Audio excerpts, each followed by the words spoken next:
जय हिंद साथियों, नमस्कार। आप सभी का एक बार फिर स्वागत है। 21 सितंबर 2023 को सैनिकों और पूर्व सैनिकों में उस समय नाराजगी बढ़ गई जब केंद्र सरकार के रक्षा मंत्रालय के department of ex serviceman welfare ने डिसेबिलिटी पेंशन और एलिमेंट को खत्म करते हुए इम्पेयरमेंट रिलीफ नाम का एक नया शब्द पेंशन के तौर पे जोड़ दिया गया और पेंशन शब्द को डिलीट कर दिया गया और एक पॉलिसी जारी करी गई जिसका नाम है casualty pensionary award 2023 and guide to medical अफसर 2023।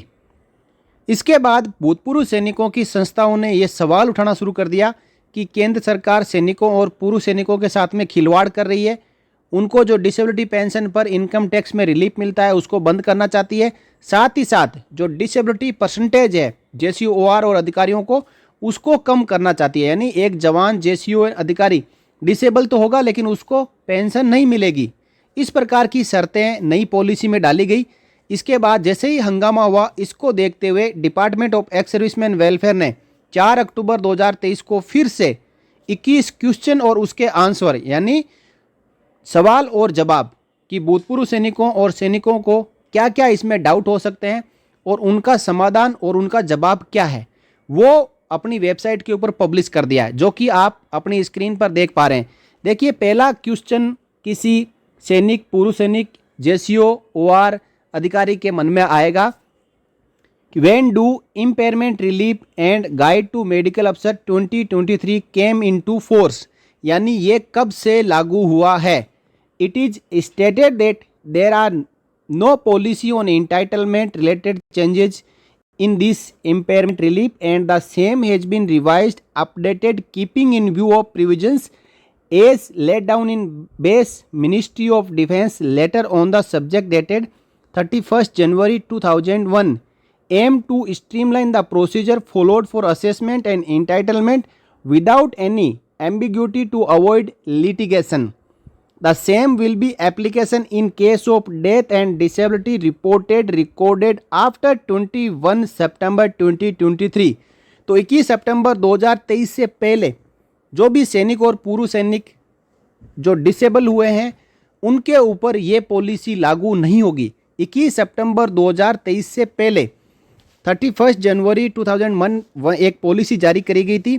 उस पॉलिसी में जो भी गलतियां थी उनको सुधार करते हुए 21 सितंबर 2023 को नई पॉलिसी जारी की गई है, जो कि 21 सितंबर 2023 के बाद में ही यदि कोई डिसेबल होता है या डेथ होती है तो उसके ऊपर लागू होगी।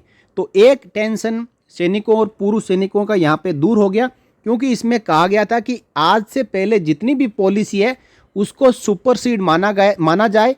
तो सैनिकों और पूर्व सैनिकों की चिंताएं बढ़ चुकी थी कि यदि कोई ऐसे सैनिक और पूर्व सैनिक जो 21 सितंबर 2023 से पहले रिटायरमेंट आए हैं और उनको अभी तक डिसेबिलिटी पेंशन मिलना शुरू नहीं हुआ है तो क्या उनके ऊपर भी ये लागू हो जाएगी, तो उनके लिए लागू नहीं होगी। चलिए दूसरा क्वेश्चन लेते हैं।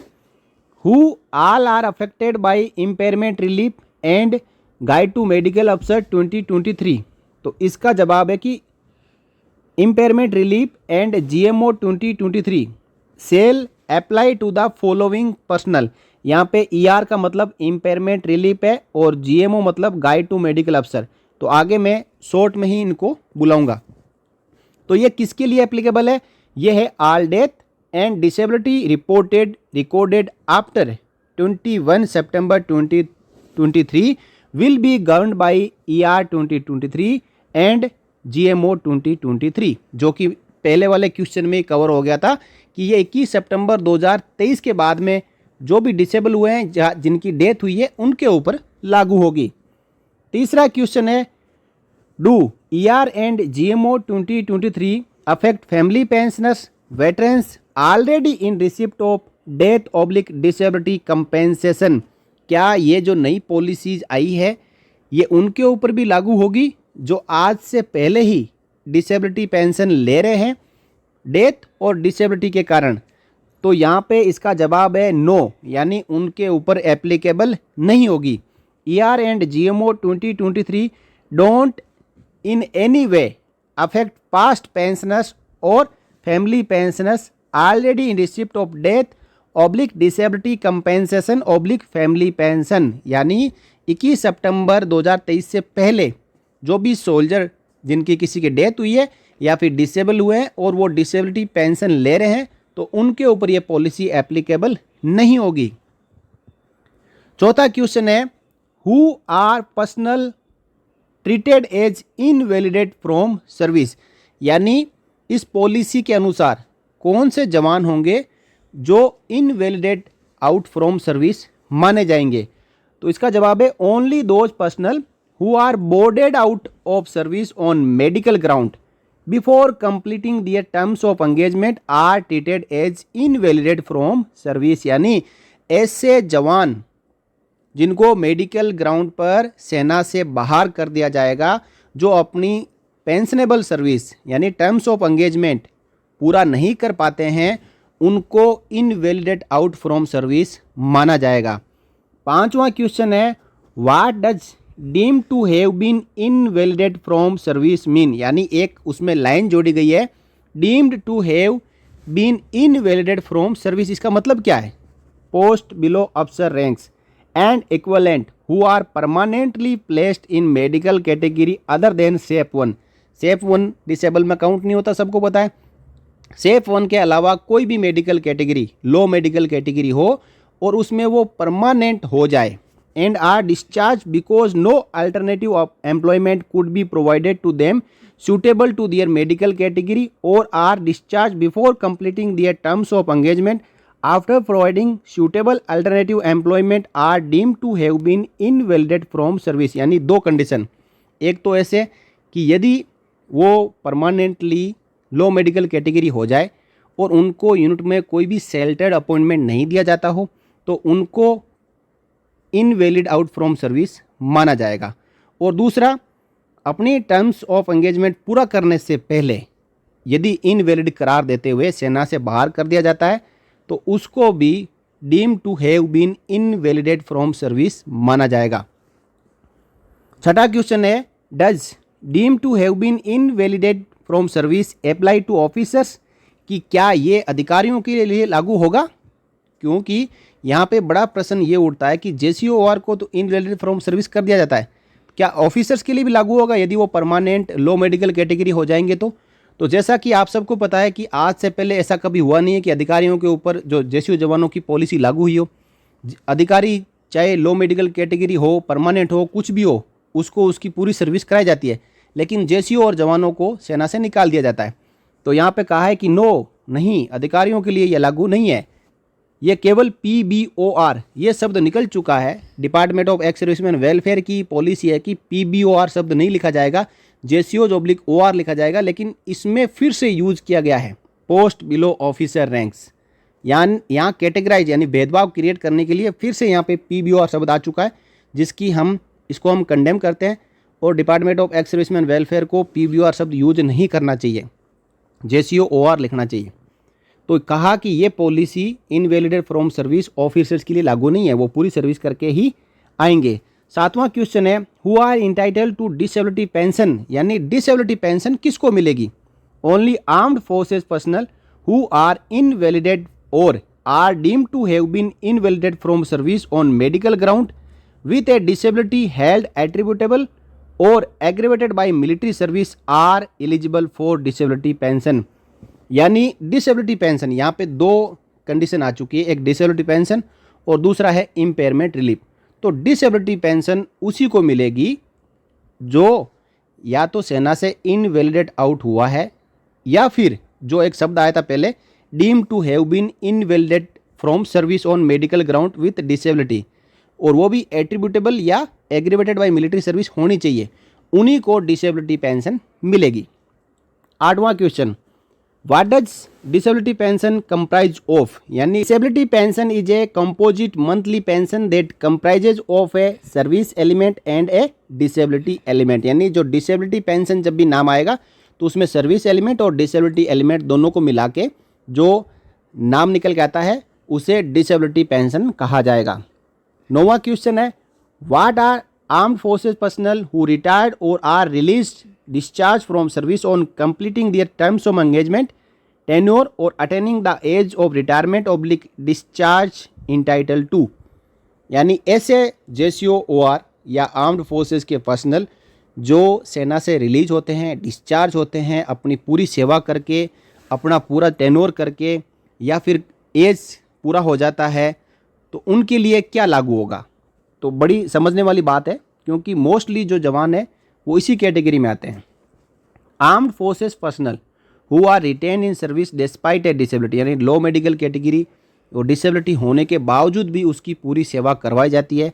हेल्ड एट्रीब्यूटेबल टू और aggravated by military service post conduct of retention cum impairment assessment medical board and issuance of retention in service order thereafter and subsequently retired or are released discharged on completion their terms of engagement, tenure or attaining the age for retirement oblique discharge are eligible to be awarded impairment relief। बस यही सबसे बड़ा बदलाव हुआ है आज से पहले, यानी कि सितंबर 2023 से पहले सभी डिसेबिलिटी पेंशन और सर्विस एलिमेंट और डिसेबिलिटी एलिमेंट पाते थे, लेकिन अब जो आर्म्ड फोर्सेस के personal invalid out from service नहीं है, उनके अलावा सभी को जो पेंशन के तौर पर दिया जाएगा उसमें से पेंशन शब्द को हटा दिया गया है और उसकी जगह इम्पेयरमेंट रिलीफ, जिसे ER कहा जाता है, उसको जोड़ दिया है। इसी बात का सैनिक विरोध कर रहे हैं। This impairment relief may be paid in addition to retiring pension, gratuity officers और सर्विस पेंशन और gratuity PBR as per their length of service. और ये इम्पेयरमेंट रिलीफ अब उसकी लेंथ ऑफ सर्विस के अनुसार दिया जाएगा। लेंथ ऑफ सर्विस माने जितने साल सर्विस करके आते हैं उसी के मुताबिक उनकी पेंशन फिक्सेशन होता है और उसी के मुताबिक जो है इम्पेयरमेंट रिलीफ दिया जाएगा। तो आप इस पॉइंट को समझ गए होंगे, बड़ा बदलाव यही हुआ है। 10वां क्वेश्चन है, is impairment relief different from disability element?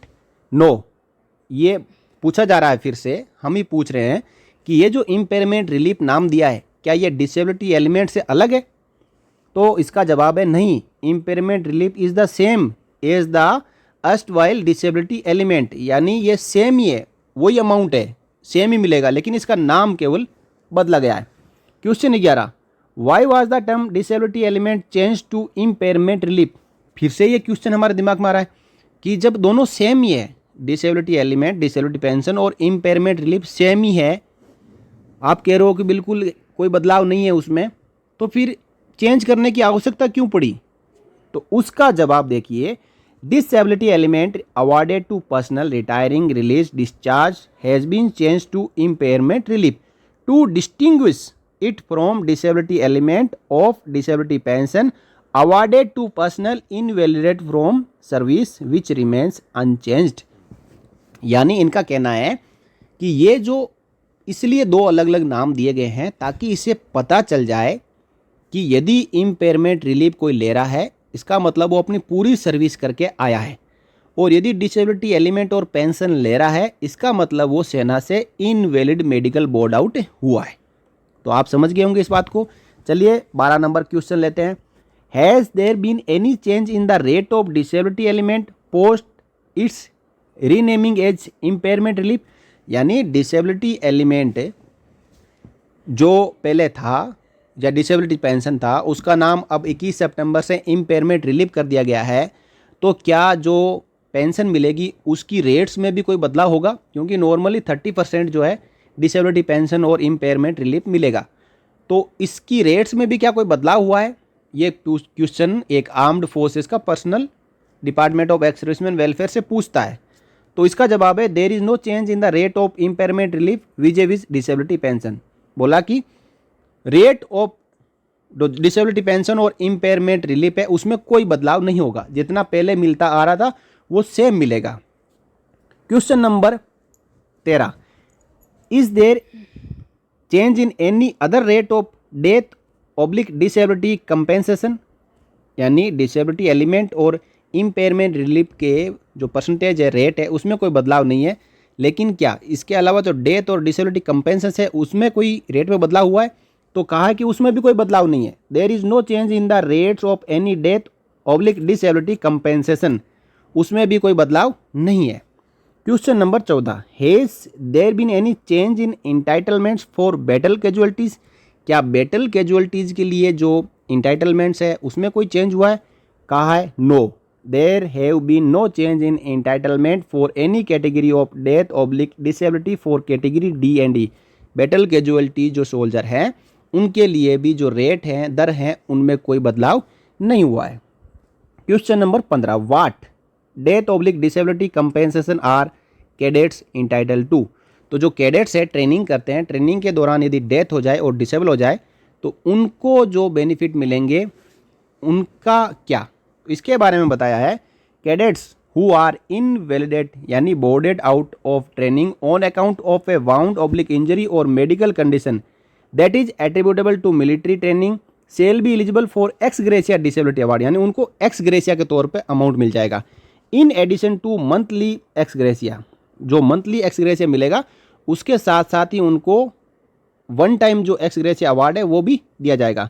In case of death attributable to military training the eligible NOK of the cadets shall be eligible for a one time ex gratia lump sum compensation, यानी यदि death हो जाती है किसी training की तो एक बार उसको कंपेंसेशन मिलेगा, लेकिन डेथ नहीं होती और इन ये जो डिसेबल हो जाते हैं कोई वाउंड या इंजरी के कारण तो उनको जो वन टाइम तो मिलेगा ही, साथ साथ मंथली उनको एक्स ग्रेसिया मिलेगा।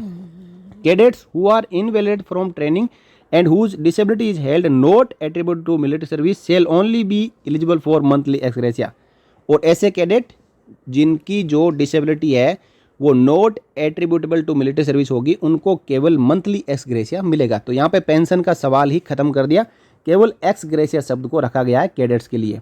Question number 16, are any recoveries of death oblique disability compensation planned post issue of ER and GMO 2023? यानी ये पॉलिसी आ गई, इसके बाद में कोई डेथ और डिसेबिलिटी का कंपेंसेशन पहले से दिया जा चुका है, क्या उसकी कोई रिकवरी होगी? तो कहा है no, recoveries are planned based on ER and GMO 2023, यानी किसी भी प्रकार की रिकवरी नहीं होगी। Question number 17, whether there is any change in entitlement in case of war injury? तो वार इंजरी के लिए भी कोई यहाँ पे बदलाव नहीं हुआ है, सीधा आंसर लिखा है no. Question number 18, whether there is any change in entitlement in case of war injury? तो यहाँ पे 18 नंबर क्वेश्चन पूछा है कि वार इंजरी के कारण कोई इंटाइटलमेंट में बदलाव हुआ है, तो इसका जवाब भी दिया है कि नहीं, कोई चेंज नहीं हुआ है। क्वेश्चन नंबर 19 लेते हैं, whether the disability element will be restored after certain years once the personnel have opted and received one time lump sum compensation like commutation of pension? तो इसका जवाब दिया है no, the personnel will not get disability element in future after receiving one time lump sum compensation. यदि एक बार जो amount मिल गया है डिसेबिलिटी एलिमेंट के तौर पे तो उसके बाद फ्यूचर में किसी प्रकार का डिसेबिलिटी एलिमेंट नहीं दिया जाएगा। Whether the 20% war injury and 20% physical injury will become 40% disability? ये एक क्वेश्चन हमेशा रहता है जिसे कहते हैं कंपोजिट असेसमेंट। तो इसका फॉर्मूला अलग है, लेकिन जनरली क्या है कि 20% को करके 40 जोड़ लेते हैं और एक और डिसेबिलिटी हुई 20% तो उसको 60% जोड़ लेते हैं, फिर ये सोचते हैं कि मुझे फुल पेंशन मिलेगी। तो इसका कहना है, इसका जवाब है no, composite assessment will be done as explained with example in ER 2023 keeping in view that a person can not be disabled more than 100%। If physical injury happens subsequent to war injury then the individual will first gets benefit of war injury based on 20% disability. However, disability for physical injury will be 16%, that is 20% of 80%। जो remaining का 20% होगा तो वो 16% count होगा।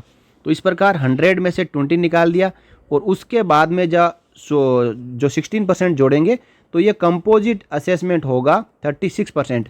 इसी प्रकार तीसरी कोई डिसेबिलिटी है तो फिर 80% में से उसको लेस करके और 80% का उतना परसेंट किया जाएगा। तो जो कंपोजिट असेसमेंट है उसके बारे में जो डाउट था, इसके लिए आपको ज़्यादा समझना है तो आप जो नई पॉलिसी आई है ER 2023 उसको आप देख सकते हो। और 21वां और लास्ट क्वेश्चन है, whether broad banding benefit will be given to those opting for impairment relief at the time of retirement oblique discharge. एक बोर्ड बेंडिंग होता है और उस बोर्ड बेंडिंग का फ़ायदा यदि कोई रिटायरमेंट और डिस्चार्ज के समय इम्पेयरमेंट रिलीफ लेने के लिए राजी होता है तो क्या उसको दिया जाएगा? तो इसका जवाब है yes, broad banding benefit will be given to those opting for impairment relief at the time of retirement oblique discharge. तो साथियों, इस प्रकार जो 21 doubt impairment relief policy 2023 and guide to medical अफसर 2023 जारी करने के बाद जो सैनिकों और पूर्व सैनिकों के दिमाग में चल रहे थे, उसके बारे में department of ex serviceman welfare ने यहाँ पे क्लियर कर दिया है। यानी इम्पेयरमेंट रिलीफ उन्हीं को लागू है या उन्हीं को मिलेगा जो अपनी पूरी टर्म्स ऑफ एंगेजमेंट के अनुसार मैक्सिमम एज पूरी करने के बाद या पूरी सर्विस कलर सर्विस करने के बाद कोई रिटायरमेंट आता है, जिसको कि सेना खुद रिलीज और डिस्चार्ज करती है। केवल इनवैलिडेट आउट को छोड़कर उन्हीं को इम्पेयरमेंट रिलीफ मिलेगा। और इम्पेयरमेंट रिलीफ और डिसेबिलिटी एलिमेंट में कोई फ़र्क नहीं है, दोनों एक ही चीज़ है। इम्पेयरमेंट रिलीफ इसलिए शब्द लाया गया ताकि एक इनवैलिड आउट सोल्जर और एक अपनी पूरी सर्विस करके जो आता है सोल्जर, उन दोनों के बीच में आइडेंटिफिकेशन हो सके, उनको स्पष्ट हो सके कि कौन सोल्जर है जो इम्पेयरमेंट रिलीफ ले रहा है वो अपनी पूरी सर्विस करके आया है, और कौन सोल्जर है जो डिसेबिलिटी एलिमेंट ले रहा है जो कि इनवैलिड आउट फ्रॉम सर्विस हुआ है। आपको ये जानकारी कैसे लगी? आप अपनी राय जो वीडियो के कमेंट सेक्शन में बता सकते हैं, और इसके बारे में आपको और कुछ पूछना है तो कमेंट कर सकते हैं। वीडियो अच्छा लगा हो तो आप लाइक करें, शेयर करें, और चैनल पर नहीं हुआ तो आप चैनल को सब्सक्राइब जरूर करके रखें। जय हिंद साथियों। For more updates, subscribe to our channel and enjoy watching the videos.